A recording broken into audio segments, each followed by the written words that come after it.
Olá, pessoal. Sejam bem-vindos mais uma vez, tá? A gente está chegando na reta final dessa primeira unidade, tá bom? E vamos dar continuidade, tá, aos nossos trabalhos, tá certo? Hoje a gente vamos novamente aqui começar a nossa apresentação, tá? E hoje a gente vai falar... Só um instante.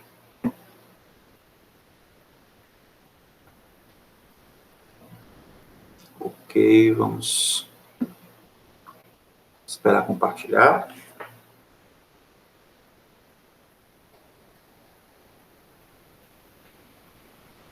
Penso que já esteja compartilhando. Ok. Tá? Então, ok, pessoal, vamos falar, tá, de monitorização multiparamétrica. A gente vai começar falando sobre isso, certo? Bom, vamos estender aqui a tela. Pessoal, vamos lá. Toda vez que vocês entrarem em uma UTI, vocês obrigatoriamente vão se deparar com um monitor multiparamétrico. O que é o monitor multiparamétrico?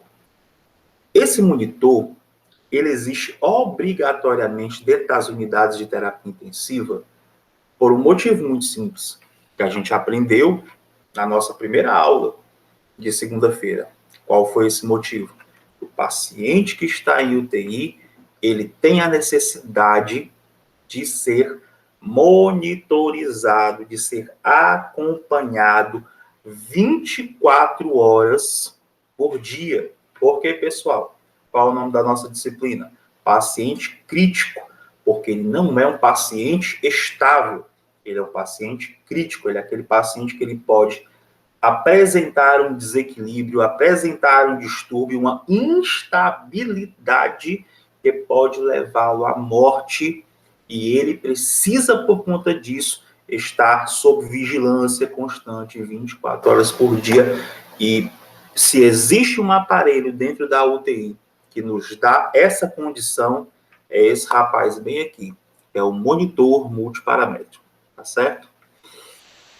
O monitor multiparamétrico, pessoal, ele nos traz diversas informações, tá? Algumas fáceis de você compreender e outras que precisam de umas informações a mais para a gente poder entender como é que ele funciona. Bom, das informações fáceis de compreender, a gente tem aqui, tá? Frequência cardíaca, todo mundo aprendeu isso em quê? Em fundamentos de enfermagem, né? Verificar uma frequência cardíaca. Então, 100 batimentos por minuto, nós temos aqui nesse nosso suposto paciente, tá certo? Ele está sendo monitorizado aqui. Existe uma outra informação que está sendo muito conversada, muito discutida nessa época da Covid, que é o que, pessoal? A saturação de oxigênio, a saturação de O2, tá? Muita gente fala, tá com falta de ar, está cansado. Muita gente tem comprado nas farmácias o quê? O oxímetro de dedo, não é verdade? Muitas pessoas têm comprado para quê? Para identificar a sua saturação de oxigênio. Porque se ela diminuir de 90%, você corre risco, né? E se o paciente ele já tem um diagnóstico de COVID e ele está saturando abaixo de 90%, o que é que significa essa informação? Saturação abaixo de 90%. Saturação, quantidade de oxigênio no sangue, abaixo de 90%, ele é um paciente que corre risco, tá certo? Então, nós temos aqui no monitor esta informação de que o paciente, ele está saturando a 100%, ele é um paciente ótimo, tá certo? Aí você pode perguntar, pessoal, e esse coraçãozinho aí, esse 98%? É porque nesse momento que foi verificada a saturação de 100%, a frequência cardíaca dele estava 98 batimentos por minuto, totalmente de acordo com esse 100 aqui, 98, 99, 100, né? A gente sabe que o pulso ele pode ter essas pequenas variações, normal, tudo tranquilo, tá certo? Pressão arterial, pessoal, tá certo? Pressão arterial, todo mundo já é acostumado, tá, a verificar, tá? Pressão arterial, aqui esse nosso paciente, ele é ótimo, olha só, 120/80, tá certo? Na última verificação, 120/80. Então, ele é um paciente que ele ele nem varia, né, a pressão dele, tá bom? Outras informações você pode identificar no monitor multiparamétrico, tá? A concentração de CO2 que o paciente expira, tá? Mas para que seja identificada essa concentração de CO2, tem que ter um sensorzinho, é essa linha aqui, pessoal, tá? Da identificação do CO2. Tem que ter um sensor no tubo, conectado no tubo do paciente, porque é esse sensor que a gente chama de capnógrafo, tá certo? Que ele vai fornecer para a gente a ideia da quantidade, tá, de CO2 que tem nesse paciente. Outra coisa, outras informações que ele nos fornece aqui, pressão arterial média, pressão arterial não invasiva, perdão, tá? PANI. Frequência respiratória, tá certo? 16 movimentos respiratórios por minuto, e a temperatura também, tá? Tem monitor que dá essa informação, tá? Bom, pessoal, todo mundo percebeu que eu não comentei, não falei, né, dessa linha superior aqui, tá? Que é exatamente a linha da eletrocardiografia, tá certo? Então, essa linha aqui, ela é a mais complexa realmente de entender, tá? Não, volto a dizer, não é uma obrigação do técnico de enfermagem ter conhecimentos aprofundados sobre a eletrocardiografia. Mas volto a dizer, se você estiver dentro de uma UTI e você já for um profissional hábil, capaz de compreender quando existe uma alteração no traçado normal de um eletro, né, de um eletrocardiograma, você também tem grandes possibilidades de salvar uma vida, tá certo? Então vamos falar um pouco sobre essa eletrocardiografia. Vamos lá. Pessoal, não se assustem, tá certo? Aqui vocês têm uma figura do coração, tá certo? E para a gente entender um pouco de eletrocardiografia, a gente precisa compreender, tá, como o impulso elétrico ele funciona dentro do coração. Então, sigam aqui a setinha, tá? O impulso elétrico, ele nasce no coração, no chamado nódo sinoatrial. Ele fica, tá, logo na base aqui da veia cava superior, no átrio direito. O nódo sinoatrial, ele gera um impulso elétrico, tá, que ele é propagado para o átrio direito e para o átrio esquerdo, tá certo? Por esses ramos aqui que a gente chama, pessoal, calma, tá certo? Vocês não têm a necessidade de aprender esses nomes aqui. Eu estou mostrando para vocês como é que ocorre esse trajeto. Que são os ramos e feixes, tá? Que a gente chama de internodais, tá? Os feixes internodais. Então, esses feixes internodais que fazem a comunicação do nódo sinoatrial com o nódo atrioventricular, tá certo? Ele prolifera, ele leva o impulso elétrico, fazendo com que os dois átrios contraiam e lancem sangue, tá? Joguem sangue para os ventrículos, ventrículo direito, ventrículo esquerdo, tá certo? Bom, quando chega no nódo sinoatrial, esse impulso elétrico, ele vai agora para os ventrículos pelos feixes de His, que são dois, tá? Os feixes de His, ramo esquerdo e o ramo direito. Ramo direito de Purkinje, ramo esquerdo de Purkinje. Todo mundo tá lembrado da anatomia e da fisiologia? Tá, tudo bem. Então vamos lá.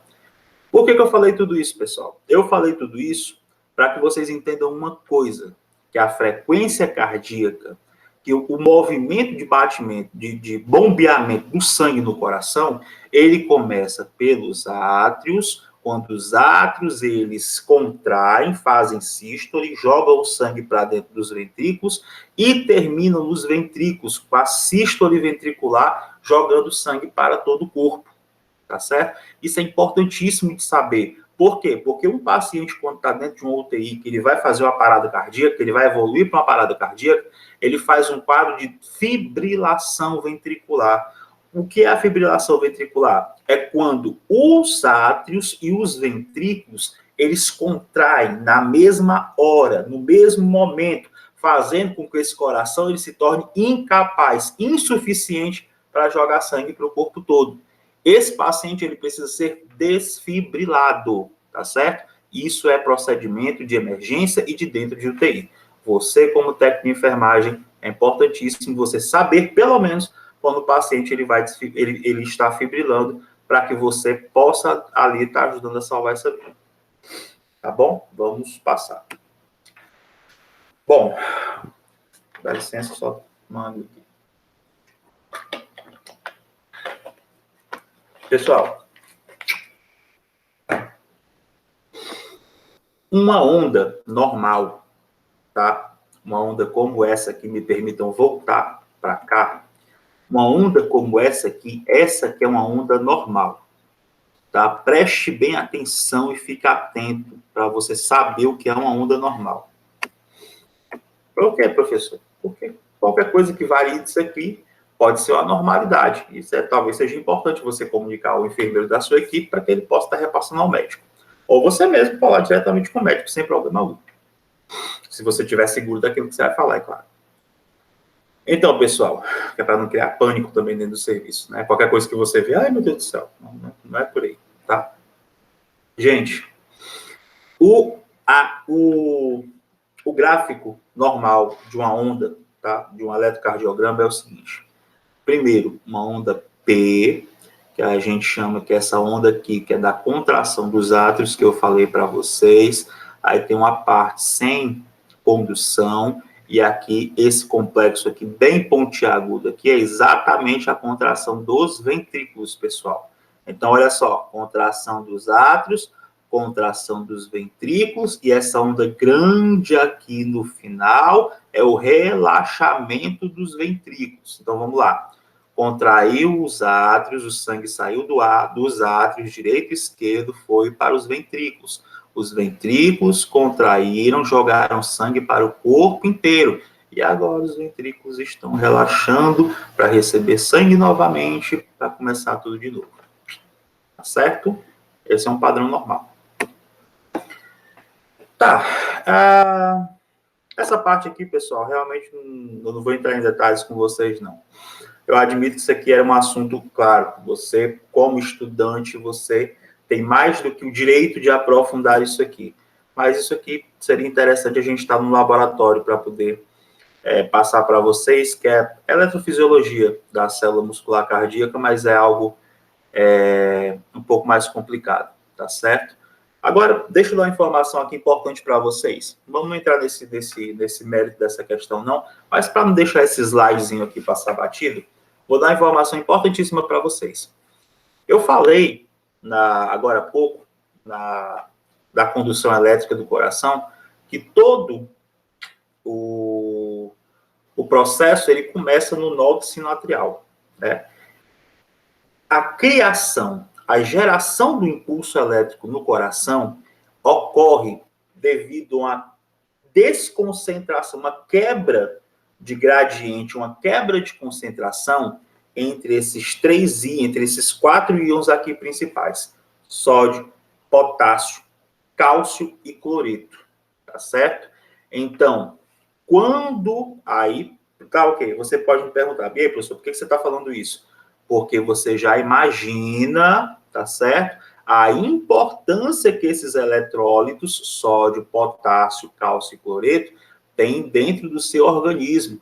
Se a quantidade de sódio, de potássio no seu corpo estiver baixa ou alta demais, com certeza isso vai influenciar na atividade do seu coração. Aí você me pergunta novamente, o que você quer dizer com isso, professor? Quer dizer que alguém pode morrer por excesso de sódio ou falta de sódio, ou excesso de potássio ou falta de potássio dentro do coração? E a resposta é sim, perfeitamente isso que eu quero dizer. Ok, vamos em frente. Bom, pessoal, ok. Agora vamos começar a falar sobre a oxigenoterapia. Tá certo? Bom, todo mundo falando, né, hoje em dia, por conta da Covid, na oxigenoterapia. Né, quantidade, saturação de oxigênio, tá certo? O paciente está saturando baixo, ele tem Covid, tem diagnóstico, tem que ser encaminhado para o hospital. Pois é exatamente isso aqui. A saturação de O2 é a quantidade de O2, de oxigênio, na hemoglobina. Aonde está a hemoglobina, pessoal? Vamos lá, lembrando de fisiologia. A hemoglobina está no sangue, nas hemácias. Então, quem carrega o oxigênio no nosso corpo é a hemoglobina, tá certo? Então, a hemoglobina se une ao oxigênio numa ligação muito estável, tá certo? E faz com que o paciente, a pessoa, né, tenha o funcionamento adequado do seu corpo, né, porque nós dependemos do oxigênio. O valor normal, num recém-nascido, 0 a 28 dias de vida, 85 a 95%. Normal no adulto, acima de 90%, tá? Fração inspirada de oxigênio, pessoal, isso aqui é um conceito de UTI já, tá? A fração inspirada de oxigênio é a quantidade, porcentagem de oxigênio no ambiente. Em média, pessoal, em média, veja bem, em média é 23%, tá? Aí você me pergunta, tá ok, o que isso tem a ver com a UTI? Dentro de uma UTI, quando o paciente está em ventilação mecânica, e nós já falamos sobre isso, existe a oportunidade de você modular, regular a FiO2, fração inspirada de oxigênio. Se o paciente está com um comprometimento pulmonar grave por Covid-19, então você vai lá, né, você não, o médico e a equipe de fisioterapia e a equipe de multidisciplinar de saúde, tá certo? Vamos lá, qual é a melhor alternativa para esse paciente aqui? Não, é aumentar a FiO2, então aumenta para 40%, aumenta para 60%, aumenta a pressão, entendeu? Então, isso aí quem faz é a equipe multidisciplinar de saúde. Então, a FiO2 é isso. A FiO2 nada mais é do que a quantidade de oxigênio que vai, tá certo? Para dentro do seu sangue. Perdão. Vai para os seus pulmões, que está no ar que você respira. Bom, outro conceito de UTI, pessoal. Pressão arterial média, tá? E pressão arterial invasiva. A pressão arterial média, e aprendam isso porque cai em prova de concurso, nada mais é do que ela é representada, tá, pela pressão média exercida pelo sangue quando ele circula através das artérias. E qual é o cálculo que eu utilizo para saber sobre uma pressão arterial média? Ela é a pressão arterial diastólica mais 1/3 da pressão arterial sistólica menos diastólica, tá certo? O cálculo não é difícil não, pessoal. Vamos supor, vamos fazer um cálculo aqui. Deixa eu pegar aqui uma calculadora rapidinho. Vamos fazer aqui um cálculo. Veja bem. 12 por 8. Uma pressão de 120 por 80, tá? 120 por 80. Qual é a pressão arterial média desse paciente? Pressão arterial diastólica, 80, mais 1/3, tá? 1/3 da pressão sistólica menos diastólica. Sistólica, 120. Diastólica, 80. 120 menos 80, 40. 1/3, tá? De 40. 1/3 de 40, 13. Mais, aproximadamente 13. Mais pressão arterial diastólica, mais 80. Aproximadamente 93, tá? É a pressão arterial média. Ou seja, pessoal, não é difícil fazer esse cálculozinho, tá certo? Admito que pode ser um pouco irritante às vezes, mas não é difícil, não. Principalmente quando você tem muita coisa para fazer. Tá? Vamos lá, então. Vamos em frente. Pressão arterial invasiva. Quem lembra que eu falei há uma aula atrás de um material em UTI chamado de catéter de Swan-Ganz, né? O catéter de Swan-Ganz é um tipo de catéter que serve para identificar, para medir, mensurar uma pressão arterial por método invasivo, só que ele vai para a artéria pulmonar. Existe um outro catéter, pessoal, um outro catéter que é de inserção na artéria radial, tá certo? E ele está ligado a esses transdutores aqui, que são aparelhozinhos, tá?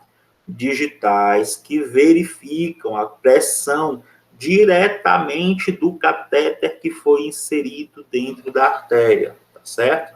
Todo esse equipamento aqui, ele é instalado no paciente e leva as informações, tá certo? Eletronicamente para o monitor multiparamétrico, tá certo? Método de medida é realizado por um catéter introduzido na artéria, o qual é conectado em uma coluna líquida. A medida da pressão é obtida por um transdutor eletrônico, tá certo? Que verifica, mensura essa pressão e manda para o monitor, tá bom? Vamos em frente. Bom, qual é a indicação de pressão arterial invasiva? Obviamente, pacientes graves, com uso de drogas vasoativas, tá certo? Drogas que vão fazer uma ação direta na sua circulação, né, da frequência cardíaca, tá? E na sua pressão arterial. E também para aquele paciente que coleta frequentemente sangue arterial. Lembrando novamente, para que eu preciso coletar frequentemente sangue arterial? Para que o paciente para a gente possa identificar naquele paciente os valores de pressão de O2 e CO2, tá? Que estão circulando no sangue dele, no sangue arterial desse paciente. Importantíssimo para você medir os parâmetros. Como é que você vai definir se o paciente ele vai sair do tubo ou não, se você não tem a quantidade, se você não sabe qual é a quantidade de O2, de oxigênio e CO2 que está circulando no sangue daquele paciente. Certo? Bom, vamos em frente. Desculpa aqui, pessoal, eu tirei aqui o negocinho, mas vamos em frente. Tá? Tá, pessoal, mas a gente já conversou que todo procedimento invasivo ele é meio problemático em alguns aspectos, e aqui é um deles.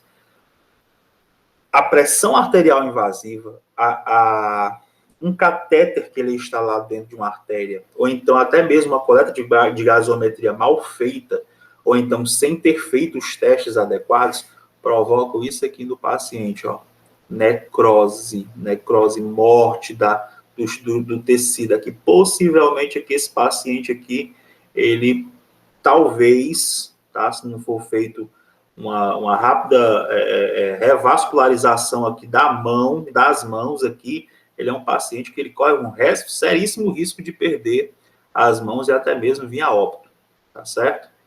Então, aqui é um paciente que possivelmente ele teve um problema, tá, na artéria. A gente tem, pessoal, novamente da anatomia, né, a gente tem a artéria radial e a artéria ulnar. Se uma das duas for danificada, você tem a outra para poder irrigar o sangue. Só que existem pessoas com problemas morfológicos, né, anatômicos, morfológicos, que não têm a artéria ulnar. Então, a artéria ulnar não irriga adequadamente, né, o membro. Então, por conta disso, quando você lesiona, quando você introduz um cateter, então quando você faz a coleta de gasometria, então o paciente ele pode sim evoluir para um quadro como esse aqui. Por quê? Porque ele não vai ter uma irrigação adequada, né, por conta da outra artéria. Bom, então quais são as contraindicações? Paciente que tem ausência de pulso. Se você não verificou pulso adequado no paciente, é um paciente seguro para você introduzir um catéter arterial nesse paciente? Não, não é. Coagulopatias, pacientes com risco, tá, de hemorragia. Aterosclerose avançada, paciente que tem enrijecimento da camada muscular média das artérias, difícil de funcionar, alto risco de lesão. Aterosclerose avançada. Não. Fenômeno de Reynolds. Fenômeno de Reynolds, pessoal, é um fenômeno de pessoas que têm um problema seríssimo de vasoconstricção, ou seja, de fechamento severo dos vasos, quando esse paciente está exposto a uma condição de frio, ou seja, é uma pessoa que tem um risco a fechamento patológico, né, doentio dos vasos das artérias. Então, esse paciente ele pode né, rapidamente evoluir para um quadro de necrose, paciente que tem histórico de fenômeno de Reynolds. E tromboangiite obliterante, tá certo? O que é isso? É trombos, né, que oblitera as artérias e também faz com que o paciente ele tenha problemas de circulação. Isso aqui geralmente como vou dizer, genético. Tá? Genético, que eu digo assim, hereditário, né? Problemas de paciente que já tem uma comorbidade. Pronto. Bom, pessoal, vamos em frente. Finalidade da pressão arterial invasiva, novamente, a gente falou, eu dei algumas ideias quando a gente viu, né, que é o paciente que tem a necessidade de ter a sua pressão arterial verificada, né, de forma invasiva, mas a finalidade é o quê? Uma mensuração acurada, tá, precisa, frequente e contínua da pressão arterial, reconhecer problemas em tempo hábil, retirada frequente de sangue e remoção rápida do volume sanguíneo em situações de sobrecarga volêmica, tá certo? Bom, isso aqui a gente já tinha conversado, né? Podemos passar aqui.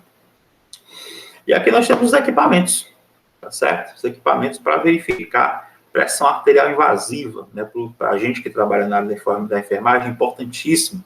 A gente une nosso equipamento, tá certo? Soro fisiológico para você poder manter o acesso pérvio, tá? Material para punção, lidocaína para procedimentos cirúrgicos, materiais, tá? Material de curativo, material de sutura, luva estéreo, enfim, certo? Os transdutores aqui novamente, é uma figura mais ilustrativa, tá bom? Bom, então vamos lá. Mais uma vez, né, pessoal, seria ótimo se a gente pudesse identificar este procedimento, né, dentro de um laboratório, né? Quando a gente estava em aula presencial, né, a gente deslocava uma parte da turma, a gente ia para o laboratório e a gente ia ver mais ou menos como é que funcionava isso aqui, tá? Mas, de uma forma geral, né, com certeza a gente vai ter essa oportunidade mais na frente, quando essa situação, né, melhorar. Existe o circuito extraarterial, tá? Que ele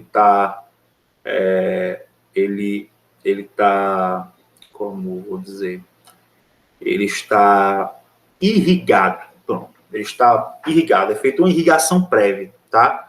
Com soro fisiológico e heparina. Por que, pessoal, a importância da heparina? Para o sangue não coagular dentro do sistema e também não coagular na artéria do paciente, tá? A questão, pessoal, aqui é que a dose da heparina ela é muito pequena e tem que ser feita diluído, né, no soro para poder...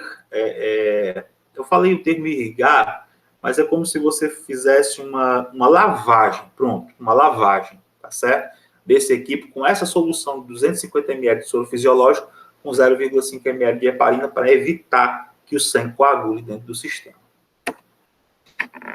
Bom, a onda da pressão, aí o médico faz a cateterização da artéria, tá certo? E as informações, elas passam para o transdutor. A onda de pressão é captada pelo diafragma do transdutor, que transforma o impulso mecânico, a onda, né, em elétrico, e é amplificado pelo monitor. Então, pronto, tá? Do transdutor, do catéter, a informação vai para o transdutor, vou botar aqui para o transdutor esse daqui, tá certo? E é repassado para o monitor. Tá ok?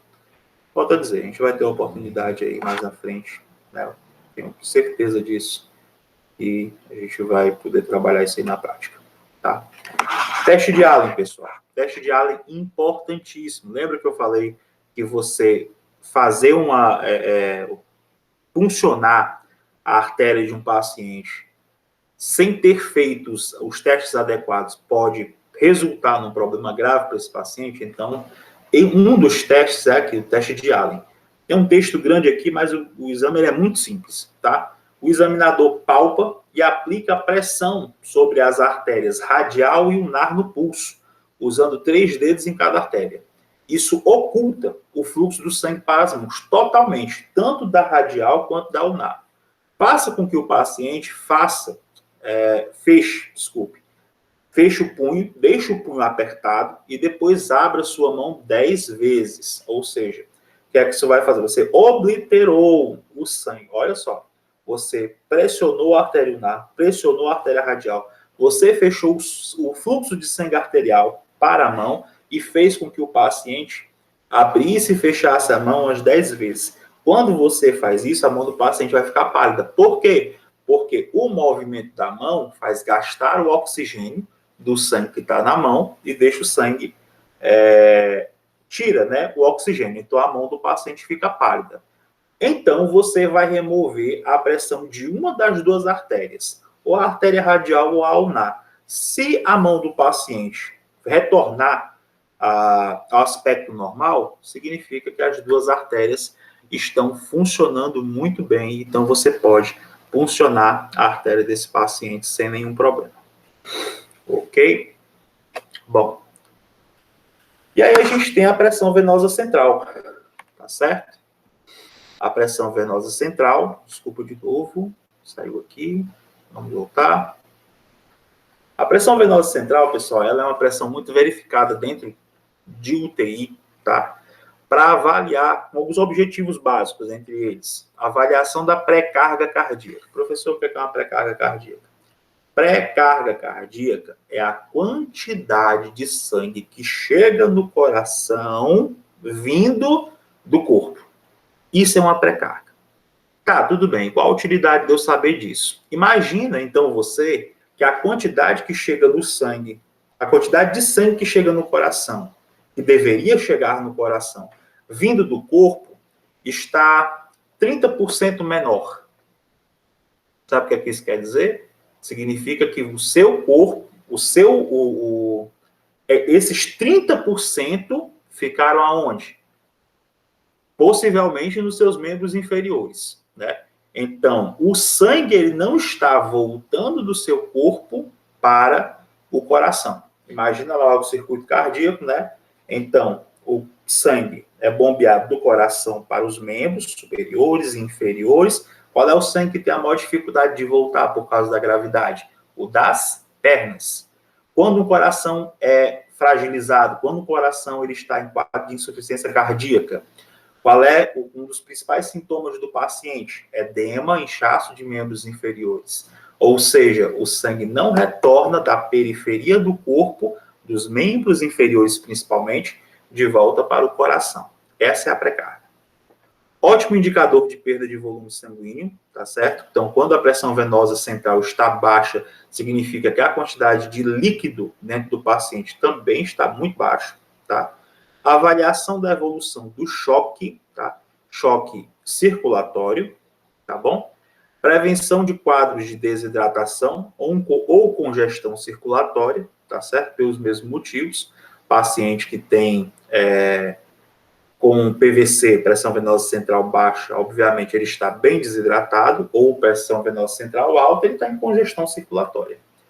Pacientes em terapia renal substitutiva, por quê? Pelos motivos muito óbvios também, né? Você tem um paciente em hemodiálise que fica filtrando numa outra máquina fora do corpo todo o sangue do corpo daquele paciente. Então, uma PVC instalada no paciente que está numa UTI é importantíssimo. Para quê? Para identificar se está ficando a quantidade de líquido que está ficando ali na hemodiálise aquele paciente. Se está retornando o que tem que retornar, se está ficando alguma coisa a mais, se está deixando de vir alguma coisa para o paciente em termos de líquido, tá certo? E avalia a condição do retorno venoso, tudo que a gente já falou até agora.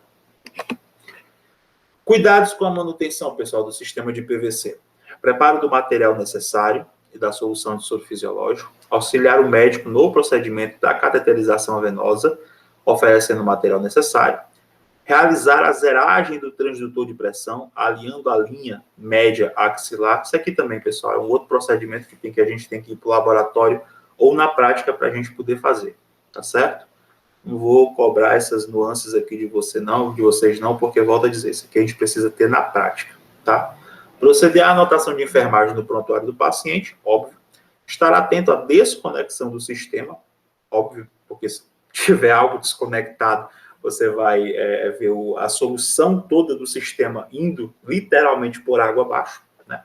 Estar atento a sangramentos na inserção do catéter e infecção no sítio de punção. e manter o curativo estéril. Pressão venosa central, pessoal, só é verificada com uma cateterização venosa central, tá certo? Quando o médico funciona um acesso venoso central. Aqueles que a gente falou nas aulas passadas. Ok? Bom, lembra que eu falei da linha axilar média? Pois é, né? Eu trouxe uma figura ilustrativa, tá? Esse aqui é o material, esse aqui é o equipo em Y, a trena, tá? O nivelador, tá? Para o paciente tem que estar totalmente na horizontal, tem que ser centralizado na linha axilar média, tá certo? O zero tem que estar aqui na linha axilar média, é conectado todo o sistema em Y, feito o soro correr no sistema, ligado no catéter central do paciente, e aí você libera o fluxo do soro e você vai identificar, vai mensurar, né, qual é na coluna, nessa trenazinha aqui que fica fixada no equipo, você vai mensurar qual o valor da pressão venosa central desse paciente. Tá? Ideal que esteja de 3 a 8 centímetros de H2O. Bom, pessoal, por hoje, tá? Também é só isso. A partir de amanhã a gente vai mensurar, nós ficamos aqui no slide 65, tá? Nós vamos, a partir de amanhã, na nossa última aula, a gente vai concluir o assunto, tá? De suporte ventilatório e oxigenoterapia, trazendo algumas informações sobre desequilíbrio ácido básico, tá? E vantagens e desvantagens de diversos sistemas, tá? De ventilação. E aí a gente conclui essa nossa semana, tá certo? Com esses conhecimentos aí para vocês que são importantíssimos. Tá bom? Deixa eu ver aqui. Ok? Bom, então, valeu, obrigado a todo mundo, tá certo? Forte abraço, a gente se vê na aula de amanhã, tá bom? Tchau, tchau, pessoal.